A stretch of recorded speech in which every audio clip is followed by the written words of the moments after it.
اللہ رب العزت قرآن مجید فرقان حمید میں آپ کی شان میں بے شمار آیات مبارکہ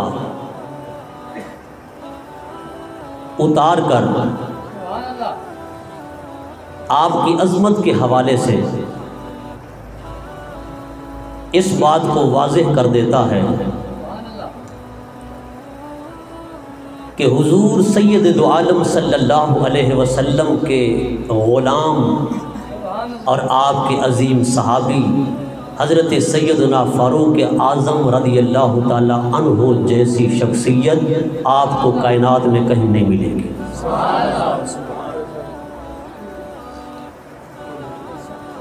آپ اپنی شخصیت کے اعتبار سے وہ بے نظیر اور بے مثال شخصیت ہیں کہ کسی بھی جہت اور کسی بھی پہلو سے آپ کو دیکھا جائے تو آپ کے کارہائے نمایاں، آپ کی عظیم فتوحات، آپ کی جرأت و بہادری، آپ کی شجاعت، آپ کی دینی حمیت و غیرت اور آپ کی محبت اور عشق رسول صلی اللہ علیہ وسلم، غرض یہ کہ کسی بھی پہلو سے آپ دیکھیں تو آپ کو آپ کی ذات بے مثال اور بے نظیر نظر آتی ہے۔ اللہ رب العزت نے اس ہستی کو ہما پہلو بے نظیر کیوں نہ بنایا ہوگا جس ہستی کو خود مصطفیٰ نے مانگا ہوگا۔ بولو ذرا محمد۔ ساری کائنات خدا سے مصطفیٰ کو مانگتی ہے، پر مصطفیٰ وہ ہیں خدا سے عمر کو مانگتے ہیں۔ اللہم اید الاسلام بعمر بن الخطاب، وفی روایت اخرى اللہم اعز الاسلام بعمر بن الخطاب، اے اللہ عمر بن خطاب کے ذریعے اسلام کی مدد فرما، اے اللہ عمر بن خطاب کے ذریعے اسلام کو عزت عطا فرما، اے اللہ عمر بن خطاب کے ذریعے اسلام کو غلبہ عطا فرما، اسلام کو شان عطا فرما، اسلام کو شوکت، روب و دبدبہ، جاہ و جلال عطا فرما۔ یہ مصطفیٰ کریم صلی اللہ علیہ وسلم کی دعا ہے جو حضرت عمر بن خطاب رضی اللہ تعالیٰ عنہ کے حق میں نکلی ہے۔ حضرات گرامی، کیا شان ہے عمر کی جو مراد رسول اللہ ہے، مراد رسول اللہ ہے۔ باقی صحابہ مرید رسول اللہ ہیں، پر عمر کی شان یہ ہے وہ مراد رسول اللہ، جن کو سرکار نے مانگا ہے، جن کے لیے حضور نے دعا فرمائی ہے۔ وہ عمر جب حضور سرور عالم صلی اللہ علیہ وسلم کا معاذ اللہ سر قلم کرنے کے لیے آ رہے تھے، لوگ ان کے ہاتھ میں تلوار دیکھ رہے تھے، پر محمد عربی کی نگاہ کا عالم یہ ہے آپ عمر کی سر پر خلافت کی دستار دیکھ رہے تھے۔ لوگوں کو عمر میں بے ادبی کا، گستاخی کا پہلو نظر آ رہا تھا، مگر نگاہ مصطفیٰ کو حضرت فاروق اعظم کی وہ با ادب طور سے تعظیمانہ، تکریمانہ ادائیں نظر آ رہی تھی کہ حضرت عمر فاروق اعظم جیسا محب رسول، عاشق رسول، جی آقا علیہ السلام کی تعظیم و توقیر کرنے والا چشم فلک نے تو کبھی دیکھا ہی نہ تھا نا۔ حضرات گرامی، حضرت عمر فاروق اعظم رضی اللہ تعالیٰ عنہ حضور کی دعا کا ثمر ہے، سرکار کی دعا کا نتیجہ ہے۔ عمر کو کہاں پتا تھا کہ میں تو جا رہا ہوں حضور کا سر قلم کرنے کے لیے، پر ادھر ہاتھ بھی اٹھ گئے ہیں میری دعا کے لیے، مصطفیٰ نے میرے لیے دعا بھی کر دی ہے۔ عمر کو کہاں پتا تھا کہ آج تقدیر بدلنے والی ہے۔ آج چشم فلک کچھ اور نظارہ دیکھنے والی ہے کہ آج زمین و آسمان والے خوشیاں منائیں گے، آج زمین و آسمان والے جشن منائیں گے۔ عمر تو دارالندوہ میں ہونے والی میٹنگ میں طے ہونے والے پروپیگنڈے اور منصوبے کو پائے تکمیل تک پہنچانے کے لیے کہ حضور کا سر قلم کر دیں گے، معاذ اللہ، نہ رہے بانس نہ بجے بانسری، عمر آ رہا ہے، مگر عمر کو پتہ نہیں تھا میں سر تو قلم کرنے جا رہا ہوں، آج مصطفیٰ کی دعا رنگ لائے گی، سر قلم کر کے نہیں آؤں گا، آج اپنا سر ہی دے کے آؤں گا۔ تکبیر، نعرہ رسالت، نعرہ خلافت، نعرہ حیدری، آج عمر آیا تو تھا نا سر قلم کرنے کے لیے، مگر اپنا سر دے کے جا رہا ہے۔ اسی لیے تو کہا نا نگاہ ناز کی تاثیر فاروق سے پوچھو۔ جب آئے نا حضور کی بارگاہ میں، سرکار نے ایسے نگاہ پاک سے عمر کو دیکھا، عمر کو دیکھا، وہ عمر جو سر اٹھا کے آ رہا تھا، نگاہ مصطفیٰ پڑھنے کی دیر تھی، خدا کی قسم ظاہر ہی انقلاب میں نہیں آیا، باطن میں بھی کایا پلٹ گئی۔ عمر دوڑتا دوڑتا مصطفیٰ کے قدموں میں آیا، یا رسول اللہ، آیا تو سر قلم کرنے کے لیے تھا، پر آپ کا چہرہ دیکھا ہے تو آپ کے حسن میں گرفتار ہو گیا، اب کلمہ پڑھاؤ، مشرف اسلام فرماؤ۔ حضرت عمر نے کلمہ پڑھا، مشرف اسلام ہو گیا۔ نگاہ ناز کی تاثیر فاروق سے پوچھو، قلم سر کرنے آئے تھے، ہوئے گرویدہ گرویدہ۔ حضور نے جو دعا فرما دی تھی، حضور کی دعا کیسے رد ہو سکتی ہے؟ وہ تو بدبخت ہے نا کہ فلاں دعا قبول نہیں ہوئی، فلاں دعا قبول نہیں ہوئی۔ میں نے کہا اپنے باباؤں کو ہی پڑھ لو، تھانوی صاحب نے لکھا، عثمانی صاحب نے لکھا، اور بھی کئی ان کے بڑوں نے لکھا، انہو دعا صلی اللہ علیہ وسلم لم ینقل، ایک دعا بھی ایسی نہیں آئی نبی نے فرمائی ہو رب نے قبول نہ کی، ایک دعا بھی۔ اس لیے تو میرے امام فرماتے ہیں، اجابت نے جھک کر گلے سے لگایا، بڑی ناز سے جب دعائے محمد، اجابت نے جھک کر گلے سے لگایا، بڑی ناز سے جب دعائے محمد، اجابت کا جوڑا عنایت کا صحرا، دلہن بن کے نکلی دعائے محمد۔ ارے جیسے دلہن کو قبول کرنے کے لیے ایک بارات موجود ہوتی ہے، میرے مصطفیٰ کی لبہائے اقدس سے جلنے والے پھولوں کی، لبہائے اقدس سے نکلنے والے ان الفاظ کی شان کا عالم یہ ہے کہ ادھر مصطفیٰ بولتے ہیں، ادھر فرشتوں کی بارات آ جاتی ہے، مصطفیٰ کی دعا کے الفاظ کو دلہن کی طرح قبول کر لیتے ہیں۔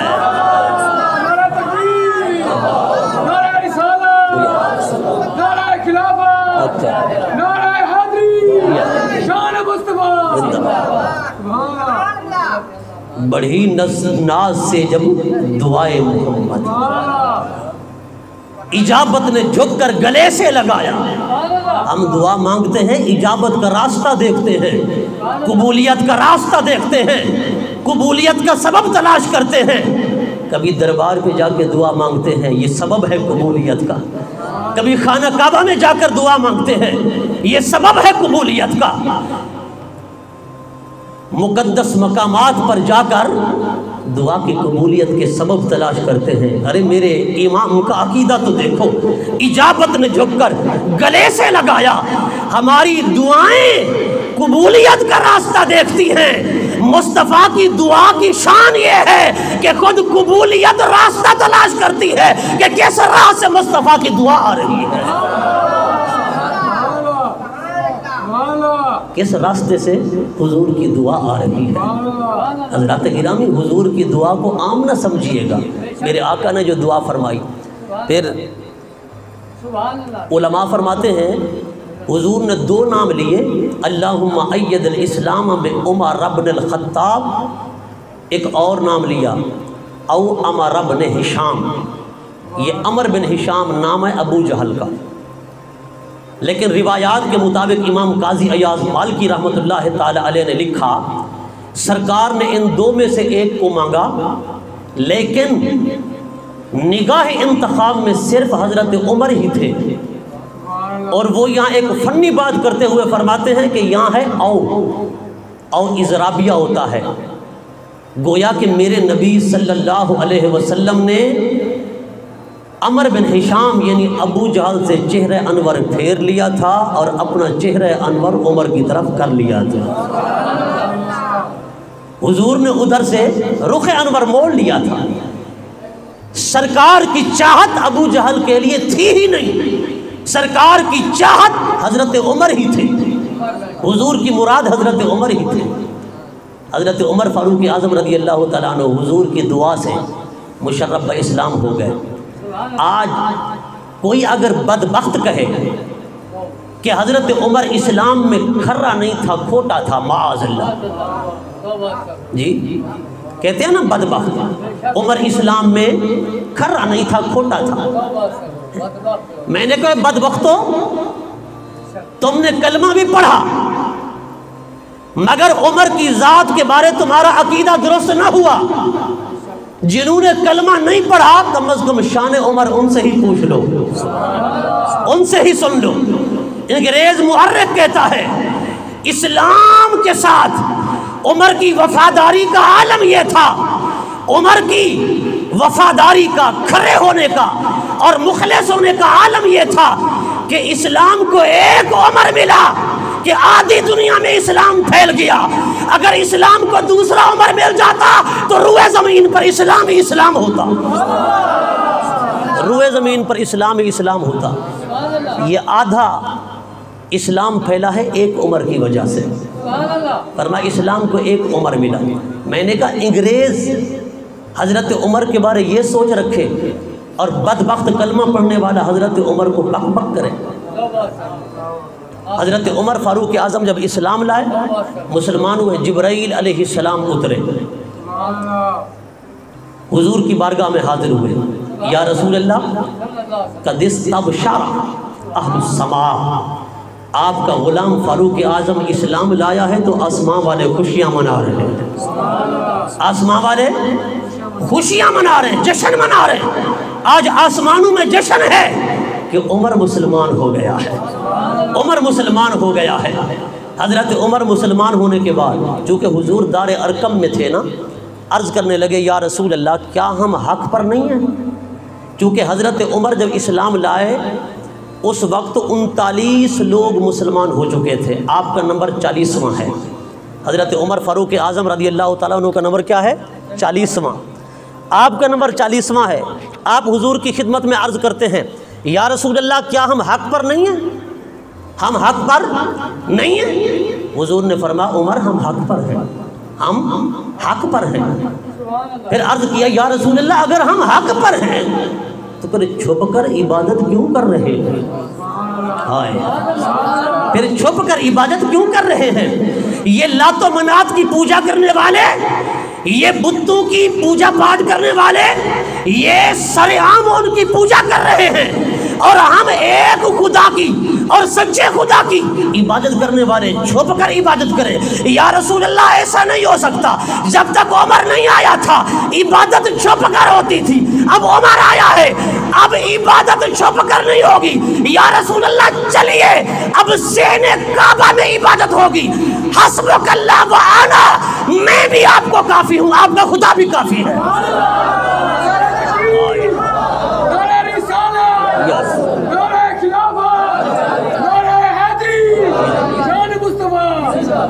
بولو ذرا محبت سے اچھا، غیرت ہو تو ایسی ہو ہیں۔ آج لفنگے لوگ، 2 نمبر لوگ، دین کے باغی، دین کے غدار، لٹیرے، ڈاکو، چور، نبی کی دین کی دھجیاں اڑانے والے سر عام بک بک کریں، کوئی حق بولنے والا چھپ کر بیٹھا رہے۔ حق بولتے ہوئے موت آ جائے، اگر حق بولے تو پھر اس کا منہ چڑھایا جائے۔ بدبختو، صرف ایک ہی مرحلہ رہ گیا ہے کہ تم نے کلمہ نہیں چھوڑا، باقی سب کچھ پورا کر دیا ہے۔ اور کلمہ بھی چھوڑ جاؤ تو ہمیں کوئی فکر نہیں ہے تم جیسے غداروں کی۔ جو نبی کے دین کی خاطر نہ بول سکے، ناموس رسالت کی خاطر نہ بولے، حضور کی ختم نبوت پر نہ بولے، اسلام اور دین کے لیے نہ بولے، ایسے بدبختوں کی کوئی ضرورت نہیں ہے۔ سکھوں کے بابا رجیت سنگھ کا مجسمہ جو ہے لاہور میں کھڑا کیا گیا اور اوپر لکھا گیا شیر پنجاب۔ میں کہتا ہوں بدبختوں، سارا بجٹ کرتارپور پر لگا دیا اور سکھوں کو راضی کرنے کے لیے رجیت سنگھ کا مجسمہ لگایا اور اس کے اوپر لکھا شیر پنجاب۔ بتاؤ کس وجہ سے شیر پنجاب لکھا؟ تم 1947 کو بھول گئے ہو؟ یہی سکھ تھے جو ہماری ماؤں بہنوں کی عزتیں لوٹتے رہے، ہندوؤں سے زیادہ مسلمانوں کو قتل کرنے والے، شہید کرنے والے یہی سکھ تھے۔ اور یہی رجیت سنگھ تھا جو لاہور کی دھرتی پر ارد گرد مسلمانوں کا قتل عام کرتا رہا، مسجد نبوی میں گھوڑے باندھے، پیشاب وہاں کیا گیا۔ میں کہتا ہوں بدبخت ہو، مسلمانوں کے خلاف جو لڑتا رہا، آج مسلمان اسے شیر پنجاب کہتے ہیں۔ ڈوب کر مر جاؤ، کہاں گئی ہے تمہاری غیرت؟ تمہیں شیر پنجاب کے لیے نہ فضل حق خیر آبادی نظر آتا ہے، نہ مفتی صدر الدین ازردہ نظر آتا ہے، نہ احمد اللہ شاہ مدراسی نظر آتا ہے۔ میں نے بول لیا، اب آپ کی باری ہے۔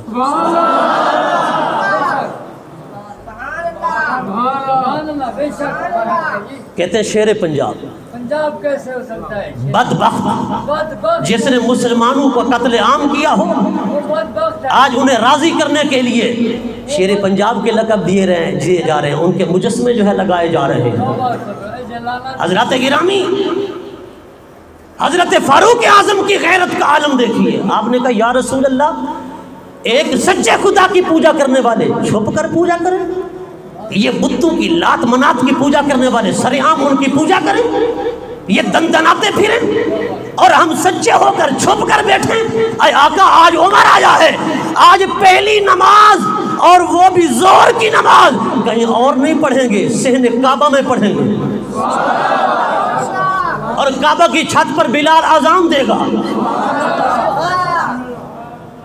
حضرات گرامی، حضرت عمر فاروق اعظم رضی اللہ تعالی عنہ نے جب حضور کی بارگاہ میں عرض کی، سرکار نے مان لیا۔ 2 صفیں بن گئیں 40 مسلمانوں کی، جن کی قیادت کرنے والے محمد عربی صلی اللہ علیہ وسلم، اور ایک صف کی قیادت کرنے والے حضرت عمر فاروق اعظم، اور دوسری صف کی قیادت کرنے والے اسد اللہ الغالب حضرت سیدنا امیر حمزہ رضی اللہ تعالی عنہ۔ جب یہ دونوں صفیں خانہ کعبہ میں پہنچی، کفار مکہ نے دیکھا نا، بتوں کی پوجا کرنے والے، وہ کئی خداؤں کو ماننے والے مشرکین نے دیکھا تو وہ حیرت میں ڈوب گئے کہ ایک صف کے آگے عمر فاروق اعظم ہے اور دوسری کے آگے حضرت امیر حمزہ سید الشہداء ہیں۔ تو ان کے اوثان خطا ہو گئے، ان کے اوثان خطا ہو گئے، پریشان ہو گئے، کیا مقابلہ بھی نہیں کر سکتے؟ صحن کعبہ میں پہنچے اور پورے جاہ و جلال کے ساتھ اسلام کا اعلان ہوا، اور اسلام کو سر عام لوگوں کے سامنے دعوت دینے کا یہ مشن جاری ہوا، اور یہ صحرا حضرت عمر بن خطاب رضی اللہ تعالیٰ عنہ کے سر جاتا ہے کہ حضرت عمر کی غیرت کو سلام کرنا چاہیے کہ عمر جب تک نہیں آیا تھا لوگ چھپ کر رہتے تھے، جب عمر آیا ہے تو اب لوگ کھول کر اسلام کی دعوت دے رہے ہیں۔ آج اسلام منظر عام پر آ گیا ہے۔ حضرت عمر رضی اللہ تعالیٰ عنہ کی غیرت کا حسبک اللہ وانا، یا رسول اللہ آپ کو اللہ بھی کافی ہے اور میں بھی، اور میں بھی۔ آنا کا معنی میں، ویسے تو انانیت اللہ کو ناپسند ہے نا، میں کہنا اللہ کو سخت ناپسند ہے، مگر عمر کی آنا اتنا پسند آئی کہ رب نے قرآن اتار دیا، رب نے قرآن اتار دیا۔ یا ایھا النبی حسبک اللہ ومن اتبعک من المؤمنین، اے غیب کی خبریں دینے والے نبی، بولو ذرا محبت سے، اے غیب کی خبریں دینے والے نبی، حسبک اللہ، آپ کو اللہ بھی کافی ہے، ومن اتبعک من المؤمنین، آپ کا جو غلام ابھی ابھی مسلمان ہوا ہے آپ کو یہ بھی کافی ہے، آپ کو یہ بھی کافی ہے۔ حضرات گرامی، یہ ہے شان عمر، یہ ہے غیرت عمر، یہ ہے حمیت عمر۔ حضرت عمر فاروق اعظم کو کیا سمجھتے ہو؟ خدا کی قسم، عمر بن خطاب آئے، اسلام کی ڈھارس بند گئی، عمر بن خطاب آئے، اسلام کو عروج ملا، عمر بن خطاب آئے، اسلام کو غلبہ ملا، عمر بن خطاب آئے، مصطفیٰ کا چہرہ کھل اٹھا، عمر بن خطاب آئے، آسمان والوں نے جشن منایا، عمر بن خطاب آئے، پہلی بار اسلام کی عبادت صحن کعبہ میں ہوئی۔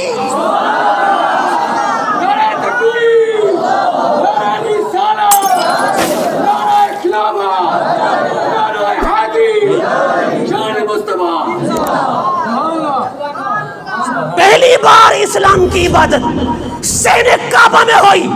یہ مرہون منت ہے سیدنا فاروق اعظم کی کہ آج تک کعبہ میں مصطفیٰ کے دین کی عبادت ہو رہی ہے۔ یہ مرہون منت ہے، اپنے محسنین کو مت بھولو۔ آج اگر کوئی بدبخت فاروق اعظم کی عظمت پر بک بک کرے تو اس کے دانت نکال دو، اس کے دانت نکال دو۔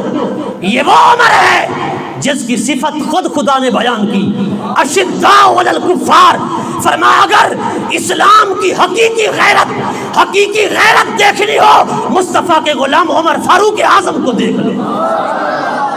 اسلام کی فرمایا اسلام کی حقیقی اور عملی اور پریکٹیکلی غیرت کا چلتا پھرتا نمونہ عمر کی شکل میں نظر آئے گا، عمر کی شکل میں نظر آئے گا۔ عمر کی شان کیا ہے؟ حضور خود فرماتے ہیں ان اللہ ینطق علی لسان عمر، اللہ عمر کی زبان پہ بولتا ہے، اللہ عمر کی زبان پہ بولتا ہے۔ لو کان بعدی نبی لکان عمر ابن الخطاب، فرما اگر میرے بعد کوئی نبی ہوتا تو حضرت عمر ہوتا، حضرت گرامی حضرت عمر ہوتا۔ یہ ختم نبوت کی بہت بڑی دلیل ہے۔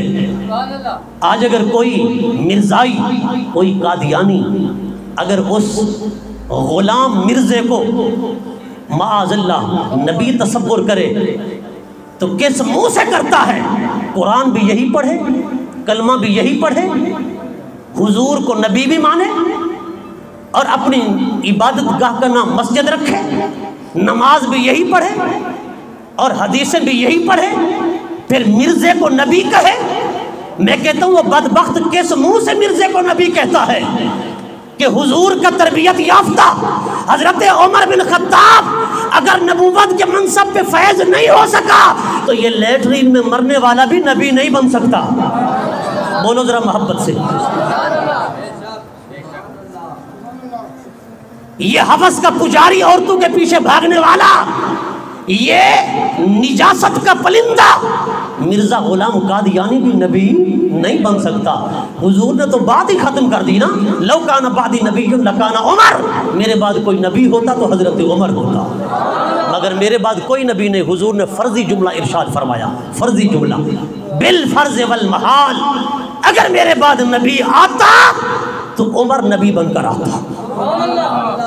حضرت گرامی حضرت عمر رضی اللہ تعالیٰ عنہ آپ کی خلافت حق کا ایک مرتبہ مولا علی فجر کا وقت ہے، خواب دیکھ رہے ہیں۔ کیا دیکھ رہے ہیں؟ خواب دیکھ رہے ہیں۔ خواب کیا دیکھ رہے ہیں کہ ایک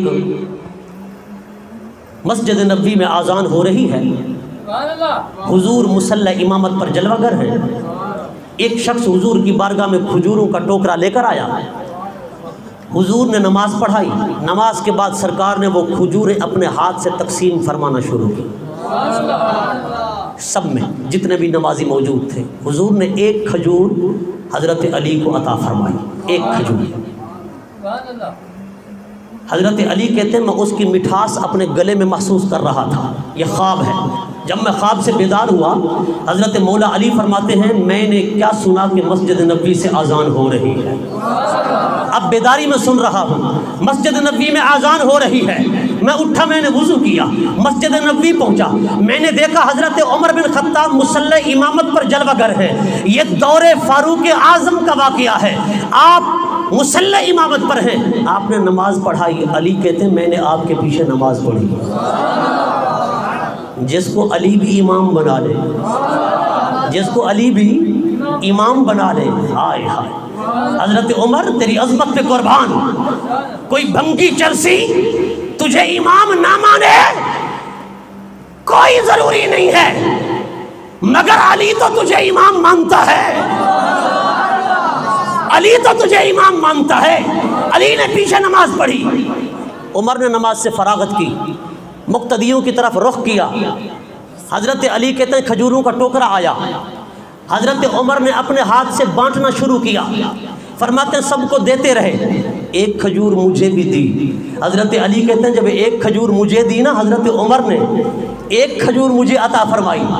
حضرت علی کہتے ہیں میں نے کہا عمر اور کھجوریں ملیں گی؟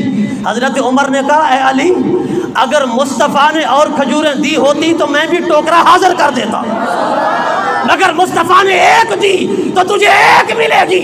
حضرت علی کی آنکھ کھلی، خدا کی قسم خواب علی دیکھتا ہے، علم عمر کو ہو جاتا ہے۔ میں نے کہا بدبختو، نگاہ مصطفیٰ پہ اعتراض کرتے ہو، جن کے غلاموں کا علم اتنا وسیع ہے، مصطفیٰ کے علوم غیبیہ کا عالم کیا ہوگا؟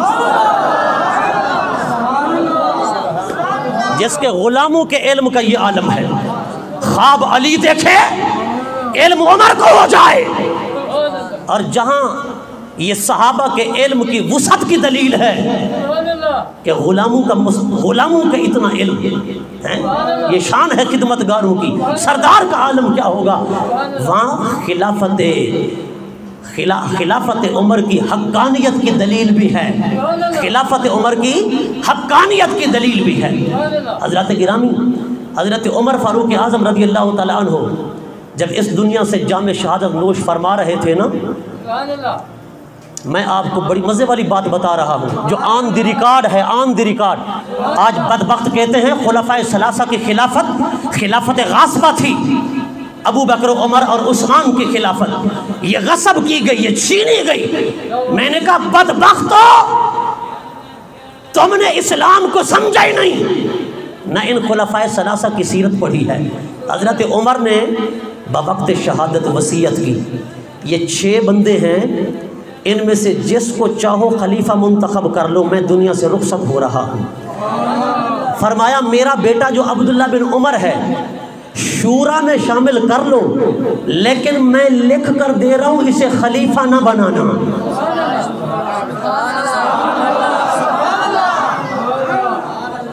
اگر یہ خلافت چھین کر خلیفے بنے، میں نے کہا وصیت کرتے تو بیٹے کے لیے کرتے، مگر آپ نے صراحتاً نص کر دی، وضاحت کے ساتھ فرما دیا یہ 6 بندے ہیں جن میں عبد الرحمن بن عوف ہے، عثمان ذو النورین ہے، مولا علی ہے، 2 اور ہیں، تیسرا عبداللہ بن عمر ہے۔